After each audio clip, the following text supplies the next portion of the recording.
Good afternoon to all of you. मैं doctor Sarla. आज का जो हमारा टॉपिक रहेगा वो राजस्थान का ज्योग्राफी, और राजस्थान के ज्योग्राफी से कुछ इम्पोर्टेंट फैक्ट हमने निकाले हैं जो एग्जाम पॉइंट ऑफ एग्जाम की दृष्टि से हमारा जो क्वेश्चन है वो अरावली का कामली घाट का जो विस्तार है वो कहाँ तक फैला हुआ है। जो कामली घाट वर्ड आया है, अरावली जो हमारी पर्वत श्रृंखला है उसको 3 भागों में डिवाइड किया गया है। ये उत्तरी अरावली, ये मध्य अरावली और ये दक्षिणी अरावली।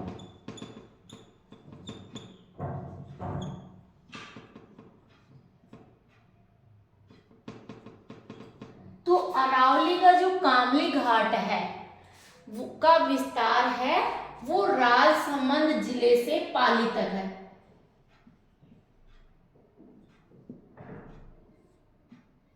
और जिले से पाली तक, यानी कि सीधा सीधा आंसर क्या जाएगा, राजसमंद और पाली डिस्ट्रिक्ट। क्लियर। यदि यहीं पे पूछा जाए कि केवड़ा की नाल कहां पर स्थित है, केवड़ा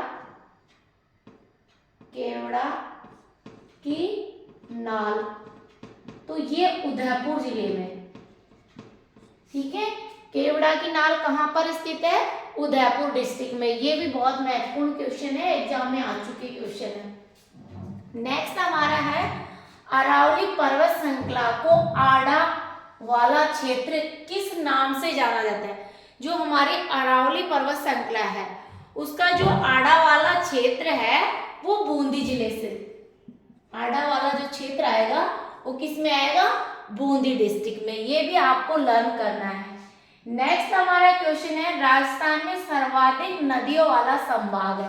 अब देखिए हमारा जो राजस्थान की बात करें,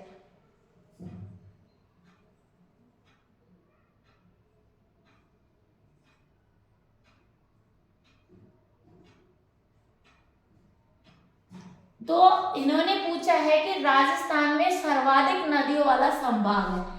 तो देखिए ये हमारा झालावाड़ है, ये हमारा डिस्ट्रिक्ट 12 है, यहाँ कोटा और ये बूंदी वाला हिस्सा है। तो आपको ये ध्यान रखना है कि जो सर्वाधिक नदियों वाला संभाग होगा वो कोटा होगा,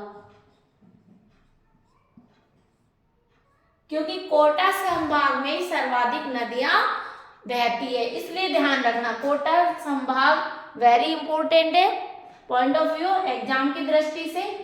नेक्स्ट हमारा है अरावली पर्वत श्रृंखला का जो सर्वाधिक विस्तार है, वो जो अरावली पर्वतमाला का सर्वाधिक विस्तार उदयपुर जिले से। और यदि न्यूनतम पूछे, कम पूछ ले, न्यूनतम पूछ ले तो आप क्या करोगे, अजमेर। ये ध्यान रखना है। अरावली पर्वतमाला का जो सर्वाधिक विस्तार उदयपुर जिले से और न्यूनतम अजमेर जिले से। नेक्स्ट हमारा क्वेश्चन है हिंदू ओलंपस किसे कहा है, किसे कहते हैं हिंदू ओलंपस। जो कर्नल जेम्स टोंड ने गुरु शिखर, जो राजस्थान की सबसे ऊंची चोटी है गुरु शिखर को संतों का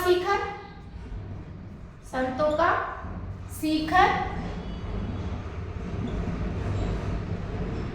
और हिंदू ओलंपस, यह राजस्थान की सबसे ऊंची चोटी है, राजस्थान की सर्वोच्च चोटी, जो किसमें है, सिरोही डिस्ट्रिक्ट में आती है,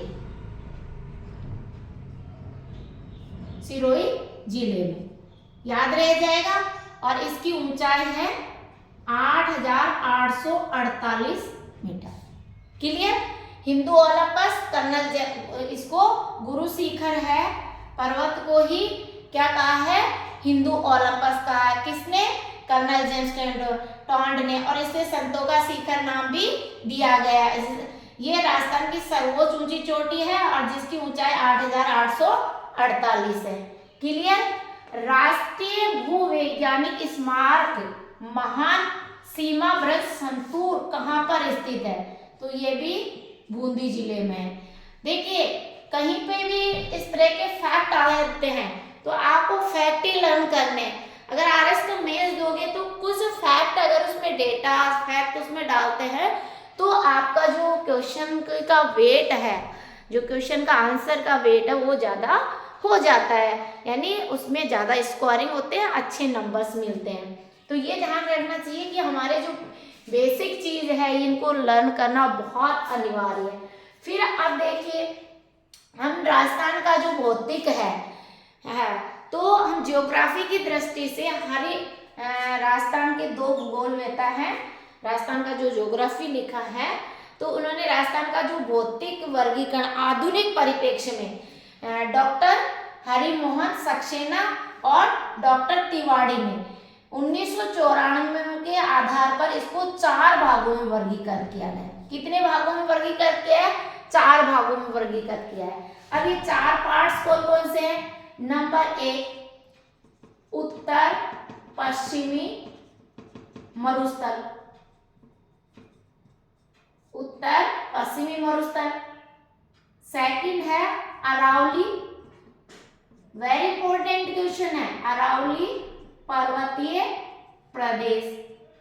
थर्ड ऑप्शन है, थर्ड प्रकार है वर्गीकरण का पूर्वी मैदानी प्रदेश। और फोर्थ है वो है पठारी प्रदेश। ये ध्यान रखना, पठारी प्रदेश कह दे या हाड़ौती का पठार, हाड़ौती का पठार या दक्षिण पूर्वी पठारी प्रदेश। इन 4 वर्गों आधुनिक राजस्थान का जो आधुनिक वर्गीकरण है, शॉर्ट में राजस्थान का आधुनिक वर्गीकरण 1994 में डॉक्टर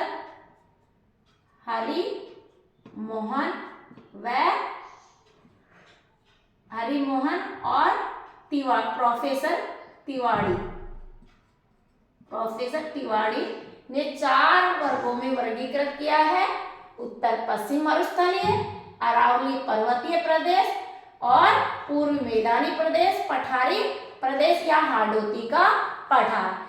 यदि पूछ ले जाए कि राजस्थान का जो भौतिक वर्गीकरण है प्रोफेसर वीसी के आधार पर, प्रोफेसर वीसी मिश्रा ने इस राजस्थान के भौतिक वर्गीकरण को कितने भागों में डिवाइड किया गया है? 7 भागों में। और इस 7 भागों में डिवाइड किया गया 1967 में एक पुस्तक भी लिखी थी, राजस्थान का भूगोल।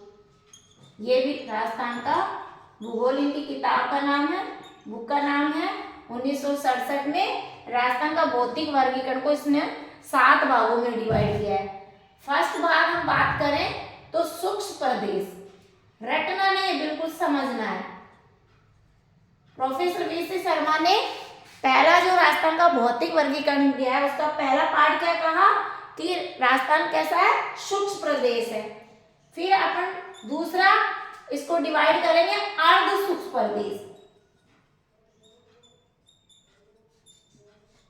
अर्ध सूक्ष्म प्रदेश, अर्ध सूक्ष्म प्रदेश। तीसरा हम नहरी प्रदेश, नहरी प्रदेश। बिल्कुल रटना नहीं है, समझना है। ज्योग्राफी तो जितना मैप से करोगे आप, डायग्राम करोगे कोऑर्डिनेट करके, मैप से कोऑर्डिनेट करके करोगे तो भूलोगे नहीं। सूक्ष्म प्रदेश हो गया, अर्ध सूक्ष्म प्रदेश हो गया, नहरी प्रदेश हो गया, अरावली पर्वतीय प्रदेश हो गया, अरावली पर्वतीय प्रदेश, अरावली पर्वतीय प्रदेश, पूर्वी कृषि एवं औद्योगिक प्रदेश, पूर्वी कृषि एवं औद्योगिक प्रदेश,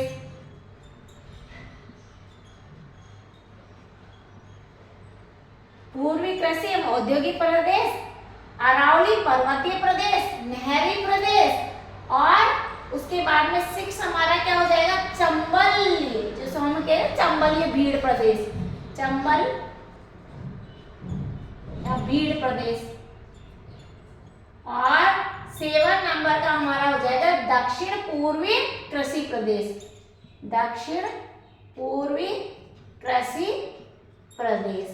ये 7 वर्गों में प्रोफेसर वीसी मिश्रा ने राजस्थान के भूगोल पुस्तक, राजस्थान भूगोल जो अपनी पुस्तक का नाम है, किसकी, प्रोफेसर वीसी मिश्रा की पुस्तक का नाम है राजस्थान का भूगोल। उसमें राजस्थान का जो भौतिक प्रदेश है उसका वर्गीकरण 7 भागों में डिवाइड किया गया है। शुष्क प्रदेश, अर्धशुष्क प्रदेश, नहरी प्रदेश, अरावली पर्वतीय प्रदेश, पूर्वी कृषि एवं औद्योगिक प्रदेश, चंबल प्रदेश, चंबली प्रदेश और दक्षिण पूर्वी कृषि प्रदेश। इस भागों में इन्होंने डिवाइड किया है। हम कोपेनहेगन को भी पढ़ेंगे, टी वार्था को भी पढ़ेंगे, है ना।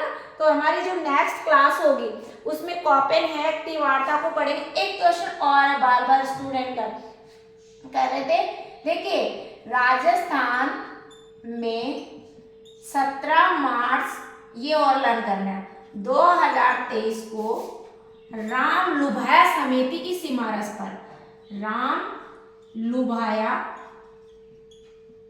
समिति की सिफारिश पर कितने जिले बनाने की सिफारिश की, 50 जिले, ठीक है। नए जिले 19 और पहले 33 थे, ये ध्यान रखना है। तो 19 नए जिले की सिफारिश करी, तो टोटल कितने हो गए, 50। किस समिति की सिफारिश पर, राम लुभाया समिति। कब सिफारिश की, 17 मार्च 2023 को, जिसकी अधिसूचना जारी हुई 4 अगस्त 2023 को। अधिसूचना, ठीक है। और 7 अगस्त को 2023 को इनको मंजूरी मिल गई। ये अब राजस्थान में कितने जिले हो गए, 50। पहले कितने थे, पूर्व में 33 जिले थे, नए 19 जिले हो गए, टोटल 50 हो गए। और 3 नए संभाग। अब देखिए, पाली, सीकर और बांसवाड़ा, ये 3 नए संभाग बन गए। तो इस तरह से आपको भी अपने राजस्थान का जो पार्ट्स है, चाहे वो असिस्टेंट प्रोफेसर की तैयारी करें या आरएस मेंस की दे, राजस्थान से रिलेटेड जो भी छोटे कंपटीशन है राजस्थान कर्मचारी चयन से, तो इस तरह के आप बेसिक चीज़ें निकाल के पढ़ेंगे या हमारे चैनल से जुड़िए। हम 7 जनवरी के बाद में तो आपको डेली हमारा नाइट को क्लास रहेगी, रूबरू आपके और हमारे साथ में, ताकि आप हमें ऑनलाइन के माध्यम से आप हमसे डिस्कस कर सके और आपकी जो भी प्रॉब्लम है उसको हम सुनेंगे। और प्लीज़ आप अधिक संख्या में शेयर करें और सब्सक्राइब भी करें, लाइक भी करें, ताकि हमारा हौसला बुलंद हो। और बाबा साहब का जो सपना था कि एजुकेशन उनका पहला ही था, शिक्षित बनो, संघर्ष करो, शिक्षित बनो, संगठित रहो, संघर्ष करो। और उनका बहुत अच्छा मोटो है कि शिक्षा शेरनी का वह दूध है, जितना पियोगे उतना ही दहाड़ोगे। तो रियलिटी में अगर आप में एजुकेशन अच्छी है तो संस्कार ऑटोमेटिक अच्छे आ जाते हैं, और अच्छे संस्कार हो जाते हैं तो ऑटोमेटिक अपने परिवार का, अपने समाज का और अपना देश का नाम रोशन करते हैं। Thank you so much.